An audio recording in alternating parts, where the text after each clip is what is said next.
Hello guys, मैं प्रभात रंजन आप लोग का द एजुकेशन चैनल पे स्वागत करते हैं। और आज हम लेके आए हैं क्या, मध्यकालीन भारत का इतिहास। जनरली माना जाता है मध्यकालीन भारत का इतिहास जो माना जाता है वो माना जाता है कब, भारत में मुसलमानों के आक्रमण यानी मुस्लिम आक्रमण से ही माना जाता है। मुस्लिम आक्रमण से माना जाता है। तो भारत में प्रथम मुस्लिम आक्रमण जो हुआ था मोहम्मद बिन कासिम का था। मोहम्मद बिन कासिम के द्वारा किया गया 712 ईस्वी में। इसके बाद ये दौर लगातार जारी रहा। इसी में एक आए मोहम्मद गोरी। मोहम्मद गोरी द्वारा क्या किया गया, भारत पे मुसलमानों का आक्रमण किया गया। भारत में उन्होंने आक्रमण किया और उन्होंने 2-3 युद्ध भी किया था। तराइन का युद्ध आप लोग को याद होगा। तराइन का युद्ध 1191 और 1192 जिन्होंने पृथ्वीराज चौहान के साथ युद्ध किया था। और इसमें प्रथम युद्ध में पृथ्वीराज चौहान की जीत होती है और दूसरे युद्ध में किसकी हार होती है? पृथ्वीराज चौहान की हार होती है। इसी दौरान चंदावर का युद्ध उन्होंने किया था, जयचंद के साथ किया था। ये सब युद्ध करने के बाद गोरी वापस चले जाते हैं अपने देश वापसी कर लेते हैं। इसी बीच एक इनका गुलाम था, कौन? ऐबक, जिसके द्वारा गुलाम वंश की स्थापना की गई। और यही से आज मैं क्लास स्टार्ट करूंगा, गुलाम वंश। ये पूरी कहानी है, मैं बताऊंगा, एक क्लास लूंगा अलग से। भारत में मुसलमान आक्रमण या मुस्लिम आक्रमण का अलग से मैं क्लास लूंगा। घबराने की जरूरत नहीं है। कौन कब आया, पहला अटैक कौन था, उसके स्रोत क्या क्या थे, सब बताया जाएगा। पहले अभी चलते हैं हम लोग गुलाम वंश में चलते हैं। तो गुलाम वंश की स्थापना जो किया था वो कुतुबुद्दीन ऐबक द्वारा किया गया था। और शासनकाल कब से कब चला इनका?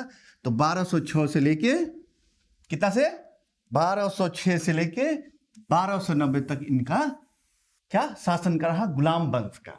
ऐबक का नहीं, ऐबक प्रथम शासन था जो संस्थापक था इसका।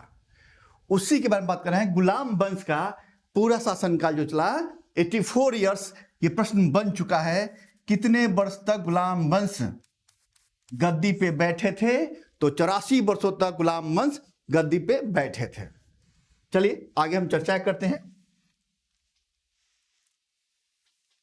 ये देखिए, ये गुलाम वंश के शासकों का लिस्ट है। कभी कभी प्रश्न ये पूछते हैं कि शासक का क्रम दे देते हैं और बताते कहते हैं कि कालक्रम के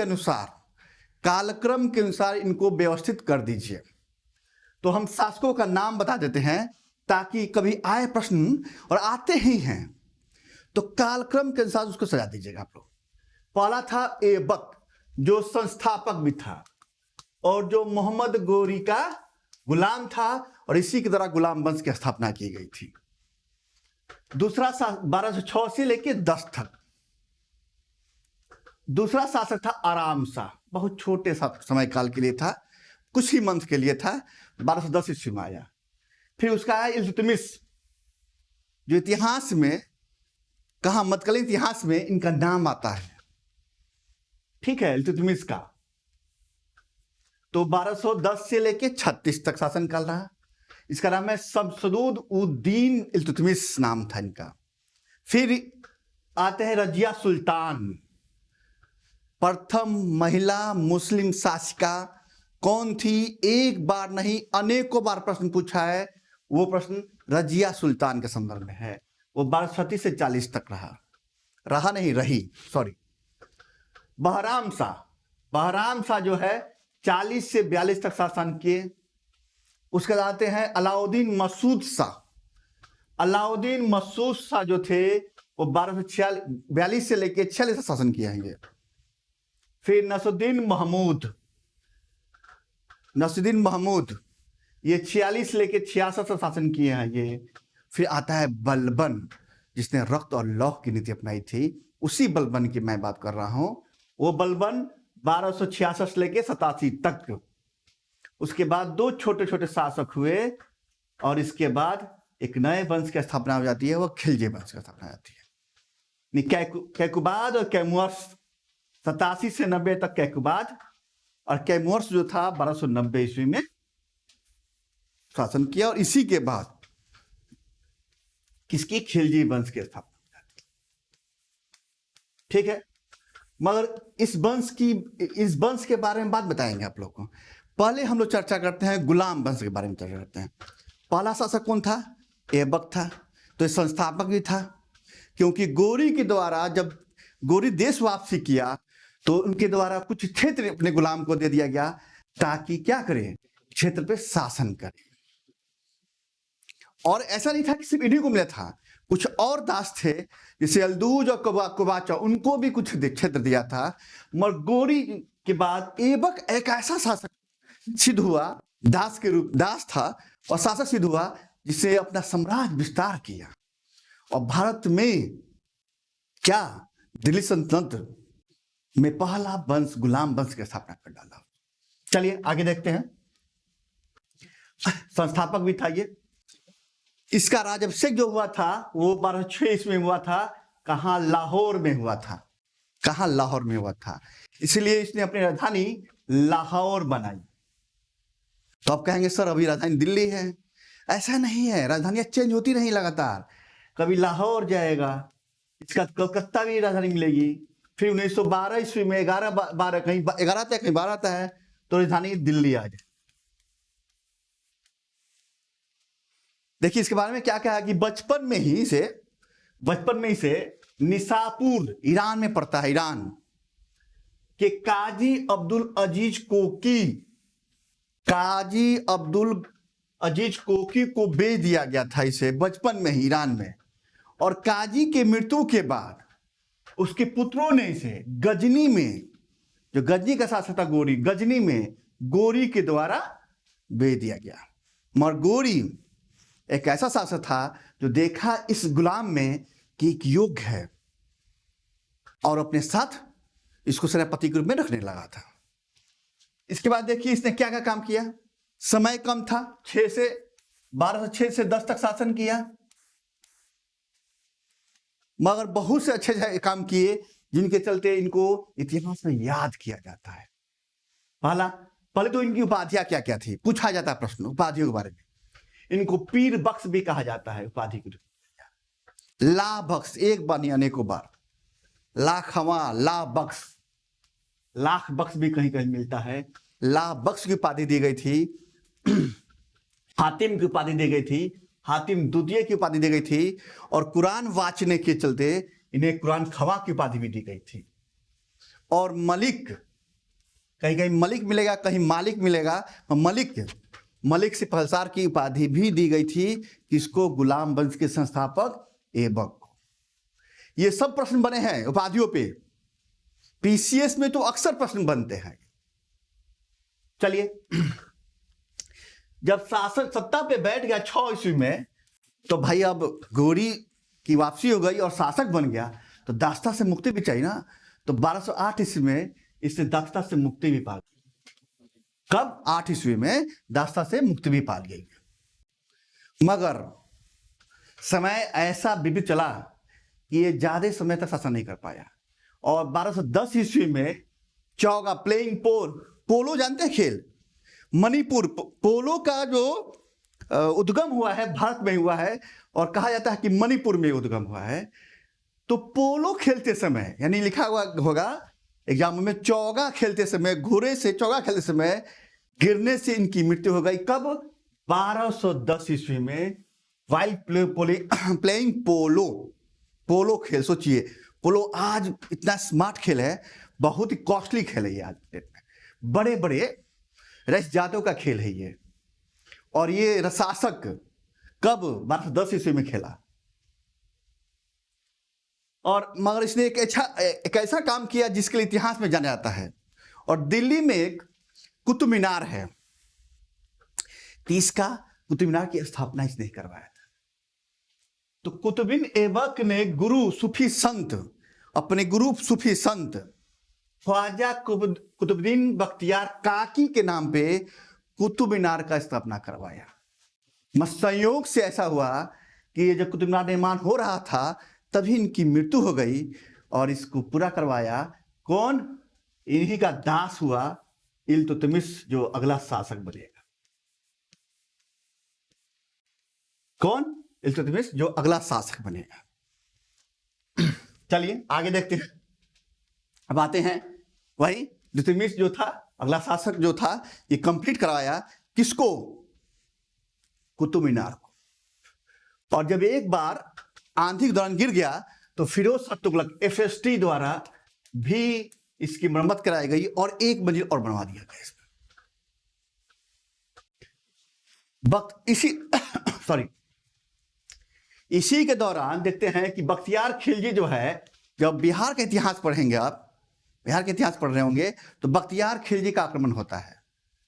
तो उसने नालंदा जो बिहार है, महाबिहार है, उसको डिस्ट्रॉयड कर दिया था उसने। और इसके अलावा इन्होंने और क्या क्या काम करवाया स्थापत्य के क्षेत्र में। स्थापत्य के क्षेत्र में प्रश्न बनते हैं तो इनसे प्रश्न बनते ही बनते हैं, और मैच करने को देते हैं। तो कुव्वत उल इस्लाम मस्जिद, कुव्वत उल इस्लाम मस्जिद और 2.5 दिन का झोपड़ा, जो किसके द्वारा बनवाया गया था? ऐबक के द्वारा बनवाया गया था। ये भी प्रश्न बनते हैं पीसीएस में, रट लीजिए, याद कर लीजिए, छप जाएंगे प्रश्न। इसके बाद मैं बताया था कि ऐबक के मृत्यु के बाद, ऐबक के मृत्यु के बाद जो शासक हुआ बहुत छोटे समय के लिए, वह आराम सा हुआ। कौन? आराम सा हुआ।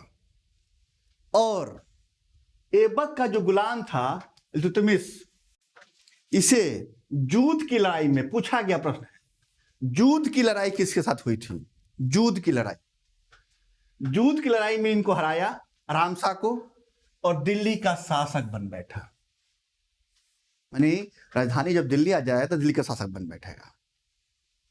चलिए अब अगला देखिए शासक कौन? शमसुद्दीन इल्तुतमिश, जिसका शासन काल रहा 1210 से 36 तक का शासन काल, और पहला इलबरी तुर्क शासक कहा जाता है इसको। क्या? पहला इलबरी तुर्क शासक कहा जाता है। ये भी प्रश्न मैंने एक बार देखा है। ये सुल्तान जब बना तो ये कहां का गवर्नर था? ऐबक ने इनको गवर्नर नियुक्त किया था, तो कहां का गवर्नर था? यानी बदाऊं का सूबेदार था, गवर्नर था इसको बोलते हैं। ये सुल्तान बनने से पूर्व बदाऊं का गवर्नर था, सूबेदार था। और इसी को एक बार प्रश्न बना बीपीएससी में या यूपीपीसीएस में था कि दिल्ली का वास्तविक संस्थापक कौन है? दिल्ली सल्तनत का वास्तविक संस्थापक किसे माना जाता है? तो किस माना जाता है? इल्तुतमिश को माना जाता है, क्योंकि ऐबक कम समय में साम्राज्य विस्तार भी ज्यादा नहीं कर पाए और साम्राज्य को संगठित भी नहीं कर पाए। तो इसने साम्राज्य को संगठित भी किया और साम्राज्य का विस्तार भी किया, तो इसीलिए इसको वास्तविक संस्थापक माना जाता है। और राजधानी जो ऐबक के समय लाहौर था, उसको ट्रांसफर करके कहां ला दिया? दिल्ली ला दिया। ट्रांसफर करके दिल्ली ला दिया इसको। और शासक बनने के बाद 2 प्रतिद्वंदी, यल्दूज और कुबाचा, यल्दूज और कुबाचा, यानी यल्दूज गजनी में शासन कर रहा था और कुबाचा जो था सिंध और मुल्तान में शासन कर रहा था। दोनों के साथ युद्ध किया, छल कपट युद्ध के माध्यम से दोनों को हराया और शासन का विस्तार किया। किसके द्वारा? ये इल्तुतमिश के द्वारा विस्तार किया गया था। तो वह प्रश्न पूछा कि 2 उसके कौन थे प्रतिद्वंदी, कौन थे? तो यल्दूज और कुबाचा। इसने देखिए क्या क्या काम किया। इसने अपने विरुद्ध होने वाले विद्रोह का दमन, गजनी से पूर्णतः संबंध विच्छेद कर लिया, यानी शासक यल्दूज था। और थर्ड बैटल ऑफ तराइन, एक प्रश्न बना कि तीसरी तराइन की तृतीय युद्ध में इल्तुतमिश ने किसको हराया था। एक प्रश्न ये भी देखा मैंने कि तराइन के तृतीय युद्ध में किनके बीच लड़ी गई थी। तो थी यल्दोज जो गजनी में शासन कर रहा था, और किसके बीच? इल्तुतमिश के बीच लड़ी गई थी। और फिर इसने क्या किया कि अब है खलीफा से खिल्लत प्राप्त किया, खलीफा से सुल्तान की उपाधि प्राप्त की। कहाँ के खलीफा से? बगदाद के खलीफा से, क्योंकि उस समय जब शासन चल रहा था तो मुसलमानों का जो गुरु था, मुस्लिम का गुरु था, बगदाद का खलीफा था, उनके रहमो करम पे चलते थे लोग। तो बगदाद के खलीफा से इसने खिल्लत प्राप्त की और सुल्तान की उपाधि प्राप्त की। कब? 1229 ईस्वी में। ये भी प्रश्न बना हुआ प्रश्न है, जैसे आजकल चल रहा है ना कि आपके गुरु कोई होंगे। चलिए, और एक विद्वान है आरपी त्रिपाठी जी, उन्हीं के अकॉर्डिंग कहा जाता है कि मुस्लिम सत्ता का वास्तविक श्री गणेश इसी के द्वारा किया गया। किसके द्वारा? इल्तुतमिश के द्वारा किया गया था। इसके बाद इसने एक 40 दलों का संगठन तैयार किया, जिसको बोलते हैं तुर्कान ए चहलगानी, यानी तुर्कान ए चहलगानी ग्रुप ऑफ पर्संस, यानी 40 दलों का संगठन। और इसका जिक्र कहा हुआ है इस तुर्कान चहलगानी का, तो इसका जिक्र हुआ है तबकाते नासरी, एक बुक है, पूछा जाता है। तबकाते नासरी जो सिराज की बुक है, मिनहाज उस सिराज की बुक है, इसने 40 दलों का संगठन तैयार किया, उसमें इसका जिक्र है। ठीक है, हमने बताया ना कि 1229 ईस्वी में बगदाद के खलीफा से सुल्तान की उपाधि प्राप्त की, और खिल्लत यानी मान सूचक वस्त्र और खिल्लत भी प्राप्त किया था खलीफा से मानता लेके। ये प्रश्न बनता है। फिर इसने क्या किया? वही न्याय की संबंध विच्छेद किया गोर से, और लाहौर से ट्रांसफर कर दिया, राजधानी कहां? दिल्ली ला दिया। इसी चीज को यहां लिख दिया है। इसके बाद धीरे धीरे साम्राज्य विस्तार करना शुरू किया। तो पहला विजय करता रहा, दिल्ली के आसपास क्षेत्र जीता, फिर बंगाल जीता इसने। कब? 30 से 31 ईस्वी के बीच में ये बंगाल जीता। फिर दिल्ली में सेना में केंद्रीय सेना की स्थापना कर डाला, जिसको कहा जाता है हस्म-ए क्लब। पूछा गया प्रश्न है कि हस्म-ए क्लब किसके द्वारा स्थापित किया गया था? जो केंद्रीय सेना था, तो वो है इल्तुतमिश द्वारा स्थापित किया गया था। और प्रांतीय सेना की भी स्थापना की, जिसको कहा जाता है क्या? हस्म-ए-अतरफ कहा जाता है इसको। और दिल्ली में अस्थाई सेना, यदि अस्थाई सेना की बात, ये तो सिंपल सेना स्थापित किया। अस्थाई सेना की बात करेंगे तो हम जब पढ़ाएंगे खिलजी वंश, अलाउद्दीन खिलजी द्वारा अस्थाई सेना स्थापित किया जाएगा। और दिल्ली में केंद्रीय सेना की बात की जाएगी। दिल्ली में केंद्रीय सेना की स्थापना किसने की थी? तो वो था कौन? इल्तुतमिश था। अच्छा, 2 काम और किया इसने। अब हम कह रहे हैं कि साम्राज्य का विस्तार करने के बाद साम्राज्य को सुसंगठित भी किया, तो और भी क्या करेगा? तो सुसंगठित करने के लिए क्या? अर्थव्यवस्था पे ध्यान देगा, सिक्के जारी करेगा, कर लेगा, टैक्स लेगा, तभी तो राजा की खर्चे चलेंगे। तो इसने टका और जीतल 2 ऐसे सिक्के चलाए। टका चांदी में था और जीतल तांबे में था। इसके द्वारा चलाया गया था, इल्तुतमिश के द्वारा चलाया गया था। ये भी प्रश्न बनता है और लगातार बन रहे हैं प्रश्न। ये खुद देख लीजिएगा प्रश्न उठा के आप लोग। और 1 टके का दाम जो था 48 जीतल था। कितना? 1 टके का दाम 48 जीतल के बराबर था। इसने 2 विश्वविद्यालय की स्थापना की थी। 2 विश्वविद्यालय की स्थापना की थी। 2 विश्वविद्यालय, एक म्यूजी, एक नासिरिया। कौन कौन? मयूजी और नासिरिया, 2 विश्वविद्यालय की स्थापना की थी। ये थोड़ा सा अंदर जाके डीप में पढ़ा दिया मैंने आपको। ये नेट के पेपर में पूछता है, टीजीटी पीजीटी में पूछा जाता है। एक बार पूछा था यूपी में पेपर पूछा था कि नासिरिया विश्वविद्यालय की स्थापना किसके द्वारा किया गया था? तो है इल्तुतमिश के द्वारा किया गया। और न्याय पे बल देने के लिए इसने महल में न्याय की जंजीर लगवा दिया। आइए जंजीर घंटाइए। शासक निकलेंगे, शासक द्वारा नियुक्त कोई प्रतिनियुक्ति कोई व्यक्ति निकलेगा और वो आपसे न्याय की बात पूछेगा, क्या चाहिए न्याय आपके। ठीक है, आज क्लास में इतना ही। अगले क्लास में हम फिर गुलाम वंश के और शासकों के बारे में बताएंगे।